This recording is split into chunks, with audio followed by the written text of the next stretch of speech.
여러분의 청춘은 푸른 봄을 맞이하고 있으신가요?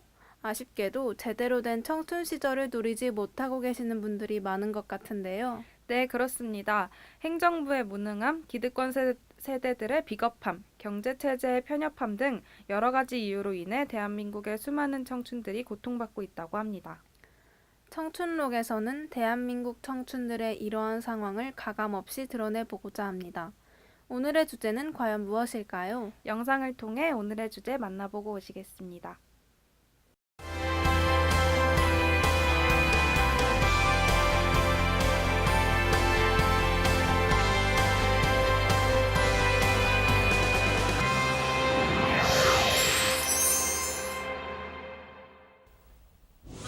네, 안녕하세요. 취업 포커스의 황진경입니다.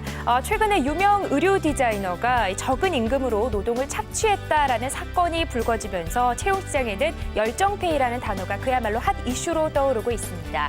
열정페이란 열정만 있다면 무급이거나 또는 적은 임금에도 일을 해야 된다라는 말에 유래를 했는데요. 특히 열정페이는 적은 임금에도 일을 할 수밖에 없는 인턴 제도에 아주 열악한 근무 환경을 꼬집는 단어라고 보시면 될 것 같습니다. 자, 오늘 열정페이가 채용시장에는 어떤 분위기로 자리 잡고 있고 또 고용노동부에서는 어떤 현실적인 해결책을 내놓고 있을지 먼저 자세하게 만나보도록 하겠습니다. 일단 열정페이가 가장 논란이 불거지게 된 사건들부터 정리를 해볼까 하는데요. 가장 먼저 열정페이라는 단어가 나오게 된 사건이 바로 이 패션 디자이너 이상봉의 사과문이 나오게 하면서 이상봉 디자인실에서 적은 임금에도 노동력을 착취했다라는 일련의 인턴십 제도의 문제가 될 것 같은데요. 자, 다음 내용도 좀 살펴보도록 하겠습니다. 일단 이상봉 디자인실에서는요, 야근 수당을 포함해서 견습생들에게 10만 원을 제공하고 있었다고 합니다. 인턴에게는 30만 원을 제공하고 정직원에게는 110만 원의 급여를 지급했다고 합니다. 정말 과도한 업무량에 비해서는 말도 안 되는 터무니없는 임금이라고 보시면 될 것 같은데요. 자, 이뿐만이 아니라 다음 내용도 살펴보시면요. 프랑스산 명품 브랜드인 에르메스에서도 인턴십 채용 공고를 밝혔는데요. 30만 원, 월 30만 원이라는 정말 터무니없는 가격을 제시를 하면서 인턴십을 채용 공고하고 있다는 소식을 밝혔습니다. 자, 다음 에르메스의 채용 공고 소식들을 만나볼 텐데요. MS 오피스 능숙자 그리고 영어 소통이 원활한 자를 요구를 하고 있으면서 별도 급여는 없고 식대만 월 30만 원을 지급하고 있다라는 터무니없는 임금 조건을 제시하고 있어서 젊은 구직자들의 빈축을 사고 있는 사건이 있었습니다. 자, 다음 사건도 만나보도록 하겠습니다. 위메프의 갑질 사건이라고 뉴스에서 많이 보셨을 것 같습니다. 수습사원을 11명을 뽑은 후에 과도한 업무를 정직원처럼 시킨 후에 바로 해고를 한 사건이 젊은 구직자들에게 굉장히 많이 논란이 됐던 사건인데요. 이후에 수습사원을 다시 채용을 하긴 했지만 그 이후에 사과문을 밝혔지만 그 사과문 또한 젊은 구직자들 사이에서 만족을 하지 못하고 굉장히 많은 악덕 기업이라는 사건이 나올 정도로 기사가 많이 나왔던 사건입니다. 자, 다음 내용도 살펴보시죠. 네, 이런 문제들은 인턴 제도에서도 굉장히 많이 나오고 있습니다. 특히 미술관 인턴도 그에 대한 악덕 기업들이 심각한데요. 업무의 90% 이상이 청소 일이라고 합니다. 청소나 설거지 등의 허드렛 일을 하고 미술관에 대한 어떤 배움을 전혀 경험할 수 없는 일들이 대부분이라고 하는데요. 자, 다음 내용도 영화제 내용 한번 살펴보시죠. 영화제에서 인턴 내용도 마찬가지입니다. 임금은 사후 협의한다라는 내용으로 제시가 됐지만 이 한 달 보수는 불과 40만 원에 불과했고 마치 과도한 업무량은 그 정직원 수준이라고 보시면 될 것 같습니다. 다음 내용도 한번 살펴보시죠. 이제는 인턴 경험자들의 얘기를 좀 살펴보도록 하겠습니다. 현장 경험이 필요하다고 생각해서 정말 경주마처럼 열심히 살았지만 값싼 인력으로 회사에 좋은 일만 해주는 것에 불과했다라면서 불만을 토로하고 있습니다. 자, 다음 인턴 경험자의 말도 들어보죠. 자신은 이 인턴뿐만 아니라 오히려 영화제나 또는 미술관에 종사하고 싶어서 인턴 제도에 신청은 했지만 다시는 관련 분야에 종사하지 않을 것 같다라는 말을 하면서 관련 분야에 대한 부정적인 의견을 내놨습니다. 자, 이렇게 계속 인턴 경험자들의 얘기를 들어봤고요. 자, 다음 내용도 한번 살펴보도록 하겠습니다. 자, 열정페이가 논란이 되게 된 가장 큰 이유는 아마 고용인과 피고용인의 모두의 문제가 아닐까라는 생각이 드는데요. 젊은 인력의 노동력에 합당한 대가 지불을 일단 고용인 입장에서는 회피하고 있는 분위기고요. 피고용인 입장에도 사실 마찬가지입니다. 자신의 가치와 또 그동안에 쌓은 실력을 정당하게 요구하지는 못하고 오히려 너무나 많은 지원자들이 있기 때문에 수동적인 태도로 대하기 때문에 열정페이의 악순환의 고리를 끊지 못하고 있는 것이 아닌가라는 생각이 듭니다. 자, 다음 내용도 만나보시죠. 하지만 최근에는 그래도 다행이라는 분위기가 드는 게 청년들의 의미 있는 반항이 계속되고 있다는 것입니다. SNS를 통해서 악덕 기업들이 계속해서 고발이 되고 있는 상황인데요. 이제는 이 젊은 구직자들도 의뢰의 위치에서 머물지 않고 나의 가치를 정당하게 인정받겠다는 목소리가 높아지고 있는 분위기입니다. 특히 SNS를 중심으로 청년들의 외침도 굉장히 커지고 있는 상황이어서 이런 부분들이 악덕 기업에 대한 서서히 고발하는 상황이 벌어지면서 대중들에게도 열정페이에 대한 문제점이 하나둘씩 수면 위로 올라오고 있는 상황입니다. 이제는 경험이 곧 자산이라고 생각하면서 무급 또는 박봉에도 정말 열심히 일했던 우리 젊은 구직자분들이 이 악덕 기업을 서서히 고발하면서 대중들도 이제 열정페이에 대한 문제를 뜨거운 감자로 생각하고 있습니다. 이런 악덕 기업들은 젊으면 돈을 주고 살 수는 없지만 이제는 젊은이들은 헐값을 주고 살 수 있다라고 보는 모양이다 라면서 젊은 구직자들이 말을 하고 있고 빈축을 사고 있고요. 이런 분위기도 이제 대중들에게까지 알려지면서 과연 채용 시장에서 열정페이를 어떻게 받아들이고 또 고용노동부에서는 어떻게 받아들이고 제도가 현실적으로 나오게 됐는지에 관심이 모아지고 있는데요. 자, 다음 내용부터는 고용노동부에서 어떤 현실적인 대책을 내놓고 있는지 좀 자세하게 살펴보도록 하겠습니다. 젊은이들에 대한 노동 착취인 이른바 열정페이를 뿌리 뽑겠다며 고용노동부가 익명 신고 전화와 게시판을 만들었습니다. 대대적으로 홍보까지 했는데 정작 담당 직원은 내용을 잘 모르고 있었습니다. 보도에 손승욱 기자입니다. 29살 회사원 김 씨는 최저임금도 주지 않은 전 직장을 고용부에 신고하기로 했습니다. 익명 신고가 가능하다는 얘기를 듣고 용기를 낸 겁니다. 하지만 첫 전화부터 쉽지 않았습니다. 익명으로 신고하신다 말씀이니까 불러드리겠습니다. 02에 번인데요, 선생님. 익명으로 그렇게 가능한지 한번 문의하시면 되실 것 같아요, 선생님. 서로 담당이 아니라며 4번을 다른 곳으로 미루는 데 지쳐 김 씨는 결국 신고를 포기했습니다.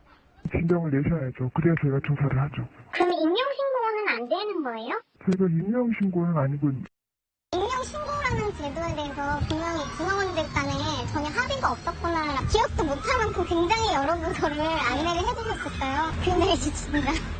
앞서 고용부는 열정페이에 시달린 청년들이 좀 더 편하게 신고하게 하겠다며 5월부터 7월까지를 익명 신고 기간으로 정한 바 있습니다. 취재진도 당시 자료에 나와 있는 대로 전화를 걸어봤습니다. 익명으로 신고를 할 수 있는 게 있다고요? 네네. 익명으로 신고는 안 되고요. 익명으로 가능한 거는 사건 처리가 안 될 수 있어요. 고용노동부는 상담센터 안내에 미흡한 점이 있었지만 바로 교육에 들어가 제대로 안내할 수 있게 조치하겠다고 밝혔습니다. SBS 손승욱입니다. 청춘의 열정은 저임금페이라는 말도 안 되는 등식을 여러분은 알고 계신가요? 이는 기업들이 취업난을 겪는 청춘들의 열정을 빌미 삼아 헐값으로 노동력을 착취하는 것을 비꼬는 등식인데요. 청춘들의 열정페이 현황을 자세히 살펴보도록 하겠습니다.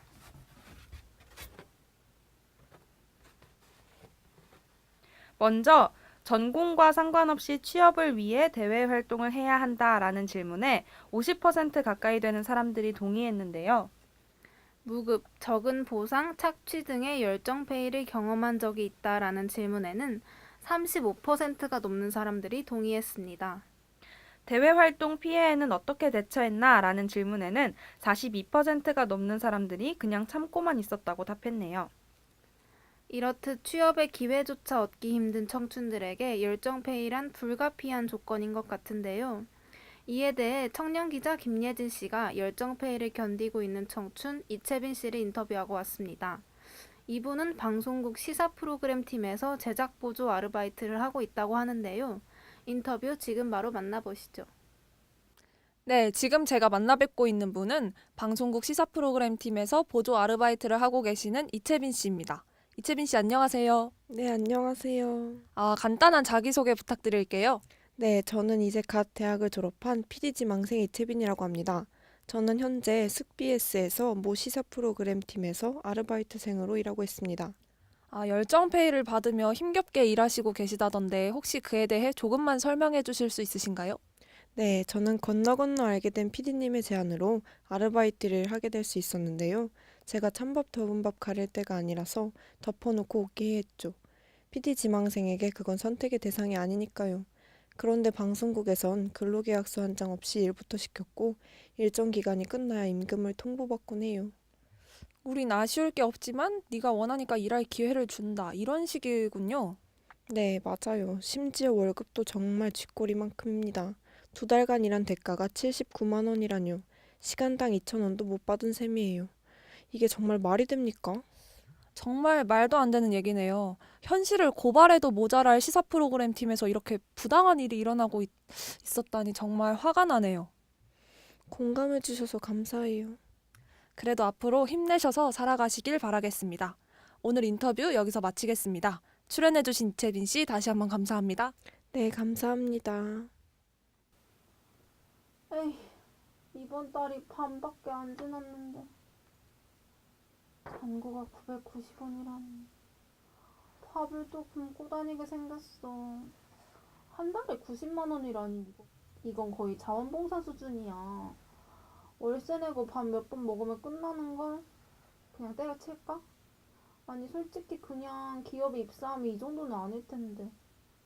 아니야, 그래도 영화일 하는 게 얼마나 다행인지 몰라. 일할 때는 진짜 행복하니까.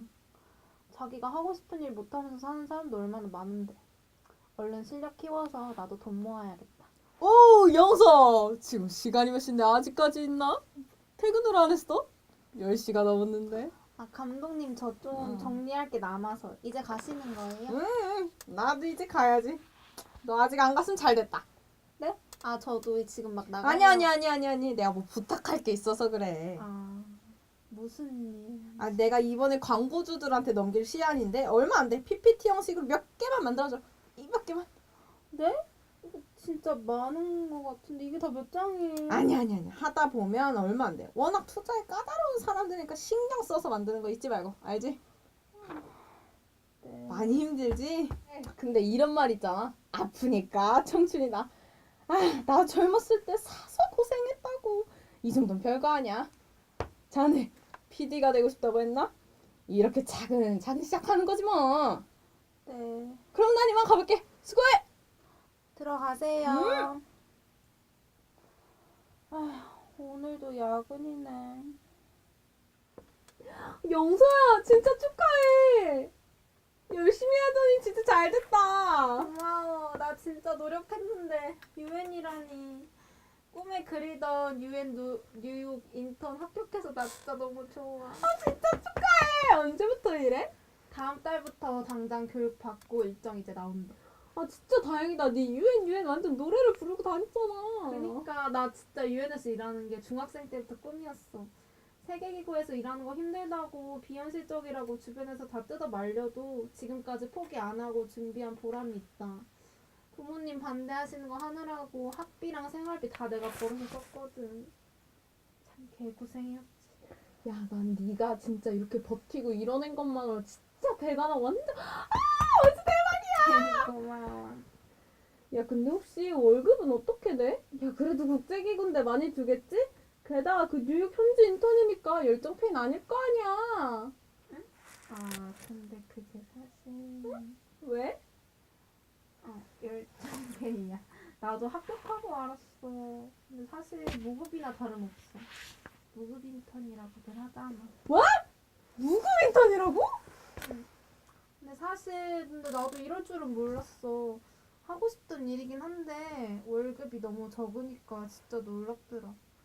근데 그걸 사실 월급이라도 볼 수도 없는 게 비행기값 포함해서 대부분의 여행 경비가 다 사비로 들고 뭐 거기서 생활하면서 들 돈 생각하면 월급을 받는다는 느낌보다는 그냥 내가 돈 내고 일하는 느낌? 아니 뭐 그런 데가 다 있어? 근데 거기서 일하게? 아 근데 그냥 하고 싶던 일이라서 고민 중이긴 한데 근데 사실 요즘 같은 때에 일할 수 있는 게 어디야. 이렇게 생각하면서 다들 버틴다 그러더라. 근데 나 그러고 싶지는 않아. 내가 열심히 공부하고 스펙 쌓는데 무급이라니. 야, 그래도 좀 참아봐. 요즘 무급이라도 일할 수 있는 걸 감사해야지. 요즘 인턴 되기도 진짜 하늘의 별 따기라던데. 좀 참고 해봐. 아 나 몰라. 열심히 노력해서 꼭 이루면 뭐해. 돈 때문에 포기하게 생겼는데. 근데 무급은 진짜 말이 안 돼 말이. 그렇지 진짜. 미친. 일도 많이 시킨다는데 직장생활 진짜 걱정된다. 힘내. 오늘의 선수를 소개해드리겠습니다. 제 옆에는 20년째 직장 생활을 하고 계신 부장님이 앉아 계신데요. 20년 정도 근무를 해서 그런지 똑같은 회사 생활을 지겨워하는 것 같네요. 너무 심심해서 그런지 업무는 안 하고 딴짓을 하고 있네요. 아, 회사 생활을 하면서 저렇게 행동해도 되나요? 일도 안 하면서 또 20년씩이나 근무했다고 돈은 참 많이 받아가겠죠? 그럼요. 20년 근속의 부장이잖아요. 다음으로 제 옆에 있는 1년차 직장인을 소개해드릴게요. 어제 야근을 한 건가요? 다크서클이 거의 턱까지 내려와 있는데요? 그러게요. 아주 꼴이 참 안쓰럽습니다. 아, 지금 퇴근할 시간이 되었습니다. 6시인데 두 직장인 모두 제 시간에 퇴근할 수 있을까요? 아휴, 지겨워. 도대체 언제까지 일을 해야 한다. 6시잖아. 얼른 퇴근해야지. 이 지긋지긋한 회사 생활. 아휴. 6시네. 오늘은 퇴근할 수 있으려나? 아직도 할 일이 산더미잖아. 오늘도 야근해야지. 언제쯤 6시에 퇴근할 수 있을까? 아니, 6시는 됐으니까 10시 전에만 퇴근했으면. 아니, 김예진 씨는 야근을 무슨 밥 먹듯이 한답니까? 20년 근무한 이채빈 씨는 칼퇴근을 하는데 말이죠. 원래 다 회사에 입사한 지 얼마 안 된 젊은이들은 다 그런 법이랍니다. 집에 가는 것만으로도 감사해야죠. 월급을 제대로 받아가기는 할까요? 너무 안쓰럽네요. 아, 맞아. 오늘 월급날이잖아. 얼마나 들어왔나 볼까. 보자. 보너스에 외근 수당에. 이번 달은 더 두둑하게 들어왔네. 역시 내가 회사에서 오래 일하니 나를 대우해주는구먼. 월급이 80만 원? 아니, 매일 야근에 밤샘에 집에도 못 가고 일을 해대는데 근무 시간 외 수당은커녕 기본급도 제대로 안 주잖아. 이게 뭐야? 내가 이러려고 뼈 빠지게 공부해서 여기 들어온 게 아닌데. 여보쇼, 젊은 양반. 원래 인생이 다 그런 법이지. 아프니까 청춘이다라는 유명한 책도 모르나? 젊어서 하는 고생은 사서도 하는 법인데 그냥 받아들이고 회사에 애사심을 가지게 해. 그러다 보면 언젠가 더 잘 사는 날이 오지 않겠나? 아니, 그게 무슨 말 같지도 않은 소리야. 80만 원으로는 공과금하고 월세 내기도 벅차단 말이야. 이제 한 달 동안 뭐 먹고 살아. 요즘 젊은 것들이랑 기분이 안 됐어, 기분이. 에라이, 오늘 월급도 받았는데 기분이다. 가족들이랑 오순도순 외식이나 하러 가야지.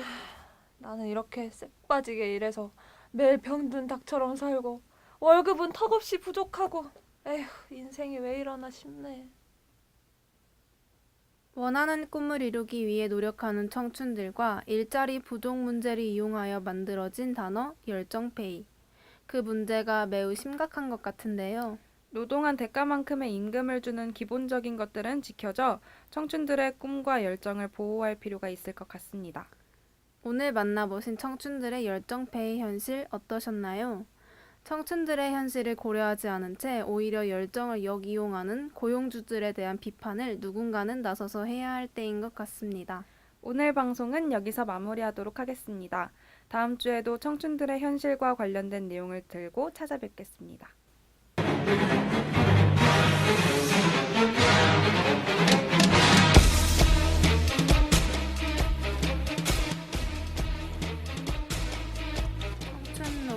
지금까지 제작 진행의 제51기 수습요원 1동 기술의 박승주 수습요원이었습니다.